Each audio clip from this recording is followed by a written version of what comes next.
Bob Parker, Fox Sports. I have two. The first is, how much of this week was spent on Homestead and how much was spent on Phoenix?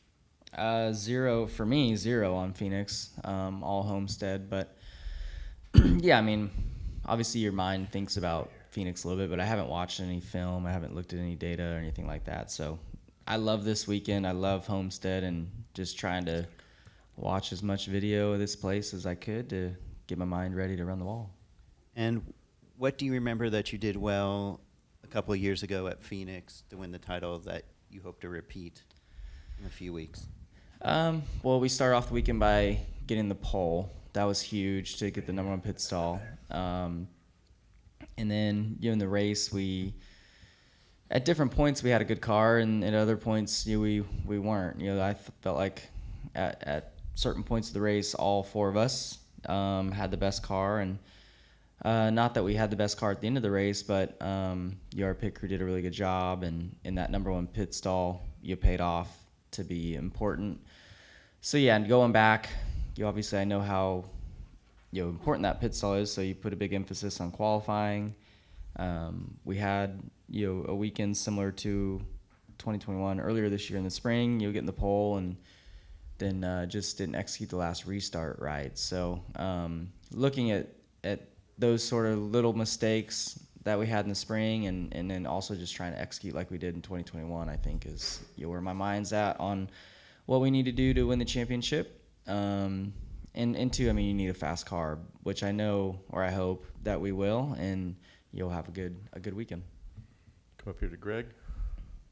Hey Kyle, Greg Engel, Cupscene.com. You normally on your schedule, you're a busy dude. You're going this race, that race, Tuesday here, Wednesday there. From what I understand, correct me if I'm wrong, you've kind of curtailed that now that the championship's getting closer. Is it more pressure not to be doing all that stuff because you're getting a groove and stuff, or is there a sense of FOMO or anything, or is it just business as usual? I mean, I would be racing if there was races to run. So it's not that I cut it back on, because I want to focus on this. It's more that there's no more midweek racing left. I'm not going to race in Texas last night and then come to Homestead and be in the media center at 8 a.m. the next day. So, I mean, I just can't race. I still had a busy week. I tested the late model on Monday. And then, we've been in Oklahoma Wednesday and Thursday and flew here yesterday. Owen's there racing. So I think next week's fairly calm for me, and then it's Phoenix. So, and then my racing picks back up after that. So, yeah, I mean, it's not that I am cutting back because I need to. I'm cutting back because I don't have the opportunity to go race. Makes sense. Thank you. Go ahead, Jeff. I don't know if this is a fair assessment or not. So, in the next gen era of all the ovals, is this the track where the driver can do the most or control the most compared to, because just the ability to run the high line, does that, or are there other tracks where the driver can make that much of a difference? Yeah, I mean, I don't know. That's a good question. I won this race last year, so I want to say it's all driver, but I don't know. I think for whatever reason, it didn't seem like people could run the wall quite as good as I could last year, so we were able to have a big advantage on the long run. But I don't know. I mean, I still think it's a little harder to pass probably than what the old car would have been potentially. I don't know. I mean, I spent all the race in the lead last year, but it just, when I caught like traffic and stuff, it looked like there was like big groups of people, like it was tough to pass. So I don't know. Hopefully our car's good again, and we can be up front the whole race, and you have good pit stops, good restarts, stuff like that. But I mean, I think regardless, I do think Homestead's probably a track where you're the driver probably means a little bit more than somewhere else. And then, can you refresh my memory of how you figured out that the Highline was going to work so well for you here? Like, is that just purely from, hey, like, this is works of dirt, let me try this? Or, like, is something else? Did something build up to that to make you discover that? Well, I remember when I ran the race, the truck race here in 2012. That was my first time here, and we had a really good race and led some of it. I I got to battle with Kyle Busch for a little while, and yeah, we were running. I was running fairly high, and then he passed me and like stuck his hand out the window and told me to get higher. So I just started running as high as I could, or at least at a point in the corner. You know, I would get really close to the wall, and then once you do that a few times, you can feel the effect that the right side of the car has against the wall. So then over time, you just start pushing it and entering higher, and you start getting that wall at an earlier point in the corner, and eventually you just end up running right next to the wall the whole lap. So I watched a little bit of my first Xfinity race I ran here in 2013 last night, and just seeing the difference of how I ran back then. And even back then, I cheated the entry some and would slide up to the wall. And then I just think as years go on, you just, like I said, you just get more comfortable entering higher. And then obviously, they're reading lap times off to you, and you can feel it too. But when you read a lap time off that's 0.2 better than the lap before, you know that it was faster. So then, yeah, you just keep pushing it. And obviously, I've hit the wall here a lot. But to get comfortable, you have to make those mistakes. You sure he was telling you to get higher? That's what I was Yeah. No, he wasn't flipping me off. I know that. But I don't know. He did that. He actually, so maybe he wasn't saying that back then, but he did that again somewhere this year. He passed me and like stuck his hand out and was doing that. I asked him later, I was like, what were you telling me? Like, I was already running the top. And he said, no, that was me telling you I'm going to run the bottom, and you just, I'm going to leave you laying up top for some fresh air. So maybe that's what he was telling me back then, but I took it as, I needed to run higher. Like, I was this young rookie. I mean, it was only my 4th ever truck race at the time. So I took it as, I needed to get higher. So I just started running higher and passed him back a few laps later, and we've been really good here ever since. Okay, go ahead. Dave Moody from MRN and SiriusXM. You mentioned it. You seem to have an ability at the extreme outside that not everybody has. Reddick's kind of the same way. Does that relate at all to all the years that the two of you have spent banging cushions in sprint cars and midgets over the years? Yeah, I mean, I definitely think, coming from the background that we have, it definitely helps. I think Homestead to me reminds me a lot of Eldora.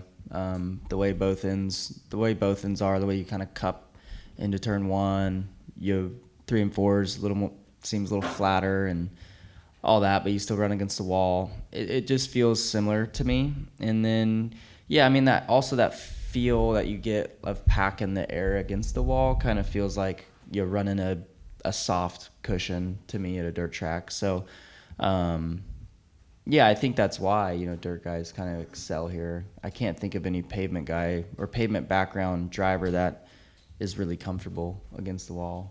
But, I mean, maybe Truex. Truex is really good. Denny's good on occasion running the wall. But, yeah, Reddick and myself, we seem to be really, really comfortable up there. Okay, we'll go back here to Claire. Claire B. Lang, SiriusXM NASCAR Radio. So fans are enamored with you running the wall, and it's really interesting to hear you talk about it. Cole Custer was saying yesterday they were having a hard time seeing and couldn't even see the wall while they were trying to get up close to it, and that could figure into the end of the Xfinity race. And I was asking him about, because some drivers say you can actually hear the sound. Do you go off the sound? Are you able to do that when you're running the wall if you can't see as well? Have you been in a situation? I don't think for Cup here the sun will be a problem, but can you talk about that? Yeah, I mean, I think you kind of use all your senses. You use sight, sound, feel, all of that. So, the sound gets really loud as you touch the wall, so you don't really want it to change too much. But yeah, the sun is really bad into one. So I'm guessing that's where he's talking about it's difficult. As it gets later into the day, it's kind of right in your eye line into turn one, and yeah, it needs to kind of get behind the sweets and stuff there into one for you to be able to see well enough again. But yeah, I think that's when I think I just more go off of the feel of the air pushing against your car and the wall. That's kind of where I get most of my feel from, I think, but I'm sure sound as well. And at this stage, because, we give you a lot of credit for how good you are at that, how often in your mind are you completely sure that you're there at that line and not going over? And how many times would you take a chance when you're running the wall to get ever so much closer? Are you pretty much sure now, given all the things you've told us? Well, I mean, you still get into the wall. Like last year, I mean, I ran next to the wall, the whole race basically, and you scuff it a little bit here and there. It's less of a penalty now to scrape the wall as it was with the old car. The bodies are so tough, so that allows you to be a little bit more aggressive with how close you get to the wall, I feel like. But yeah, I don't know. I mean, you race these cars every weekend, so you get a good feel for the proximity of yourself to the wall and others. So yeah, that helps. And then too, I mean, like I said, you can just feel it. You can feel the air really easily. So that is a good gauge for sure. Okay, we'll come up here to Lee and then to Dustin. Lee Spencer, catchfence.com. You finished second last year at Martinsville. Do you have any recollection of what was going on behind you with Ross Chastain and that? I mean, I'm sure you could hear the crowd, but what do you were so far ahead, but I mean, what is your recollection of that moment? I was in second, but I remember they didn't obviously say anything on the radio or nothing like that, but I came off turn 4 and you look in the mirror to see kind of how close the guy is behind you, and I remember just seeing like something kind of going on as like somebody late like off of turn 4 had there was a new car in my mirror. So that's kind of all I really remember from that, and then you get to see the replay and all that. So that was crazy for sure, and I'm sure we'll see the highlight of it a million more times as we lead into Martinsville. But that was definitely wild.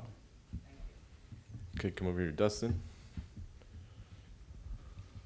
Dustin Long, NBC Sports. As Owen gets older, does he have a little bit more of a understanding and appreciation of what Dad's doing in the sense of going for another championship? I'm sure there was a lot of excitement a couple years ago, but do you notice then how he's viewing what you're doing right now a little differently as he's gotten older and understanding things? I don't know. I mean, that would be a good question, I think, for him. He'd get nervous, really, if you were asking him a question, I'm sure. But I don't know. I mean, I think he understands, what we did last week and what that means for a few weeks from now. But I don't know if he thinks it's cool. I don't know if he I don't know what he thinks about it, but I know he knows that we get to race for another championship and all that. And even Audrey, I think she was 3 and she's sees the pictures of her sitting in the trophy and all that. Even she understands, I think, what that race means a little bit, but maybe not quite to the magnitude that all of us think that race is, or what a championship really means to somebody. But I mean, I think as he gets older, as all my children get older, they'll understand a little bit more. But I think when a kid's that young, Dad's not really that cool yet. So I think as they get older, they can really appreciate even more. So does that mean with Owen's racing, if you give advice and then somebody else gives the same advice, he's more likely to listen to the other person? Oh, yeah, he doesn't listen to me at all. I don't even talk to him anymore at this point at the races. He usually does better the less I talk to him. So, I don't really talk to him a whole lot at the races. I kind of just stay out of everything. And one other thing, you were talking to Bob's question earlier about the things that you learned did well at Phoenix. Are there things, even with the success of 2021, that you'll look to go back and change this time around to it works better in your schedule, do something better and that, from that learning experience? No, I mean, I feel like the whole week was a great experience. Last time, it's your first opportunity at championship, so you want there's a lot of friends and family coming and all that, and that was really special to me, and basically the same group of people are already planning on coming this trip. So I mean, hang out with them and grab dinner and all that. I mean, trying to treat it as a fairly normal week and not trying to distance myself from my friends and family. I mean, I plan on doing basically the same stuff I did last time. So Yeah, I mean, I'm curious how Media Week will be different. Stuff like that, that I think will be a little bit different. Where that location is, stuff like that around the city. But yeah, my friends and family are really important to me. So it was awesome that they were there last time, and we got to celebrate afterwards. And I'm happy that they're coming back, and hopefully we get to celebrate again later in the night. Okay, we'll come up here to Zach, and then Jordan. Going back to that championship race in 21, a lot of I think 4 of the 5 pit crew members on your team today were pitting your car back then.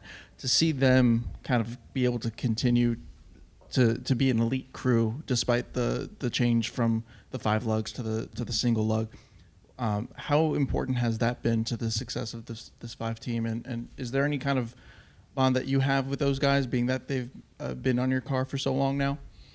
Yeah, I mean, and they've been in the sport for a long time, even before I got in the sport. So I'm not sure how many championships a few of them have, but it's got to be a lot, because they were on Jimmy's team as well. But yeah, no, this year for sure they've done a great job. 2021 they were the best pit crew all season. This year they've been in the top 2 or 3 all season.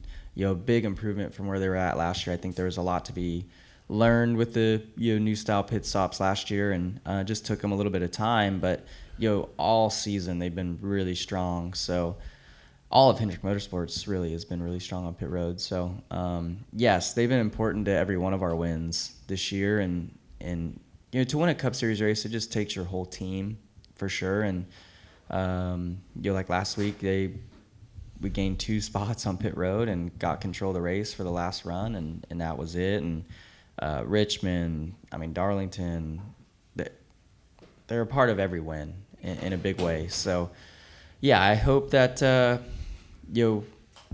we can continue that. I think what I like the most about them is they're the best when it matters, at the end of the race. So that's really important to win these races. Go over here to Jordan, and then we'll wrap with one question in the back. Jordan Bianchi, The Athletic. Do you have a favorite, two-part, do you have a favorite Kevin Harvick story on the track?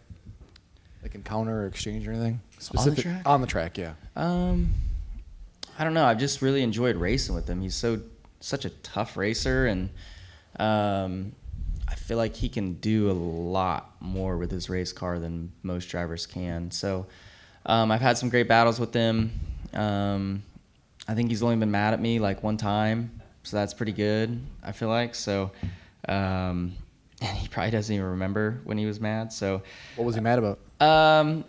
It was Phoenix, I don't know, a long time ago, and he was battling to make it into the championship 4, and there was a restart, and I think Joey ended up winning the race, but he was second row, I was third row inside, and I didn't even like get in there, but I just kind of showed my nose, and he was mad about that and came down afterwards. I can't remember exactly what he said, but I explained to myself that he wasn't going to win anyways, and he was fine with it afterwards. I was like, whoa, that went smoother than I thought it was going to. He was walking over, I was pretty scared. So yeah, he's just an intense guy, and I've made it a point this year to not piss him off because he's probably on his 0 fucks given tour, so didn't want to be on the receiving end of anything. And then off the track, favorite story with Kevin? Off the track, I just really appreciate and notice, pay attention to how great of a father he is. How dedicated he is to Keelan for sure, but even his daughter Piper. You can tell that she's a daddy's girl, and Audrey is a daddy's girl, or daddy's girl as well. So watching him balance all that, and I feel like his kids are very well behaved and very mature for their ages. So just try to pay attention to how he parents and put a little bit of that into my parenting as well.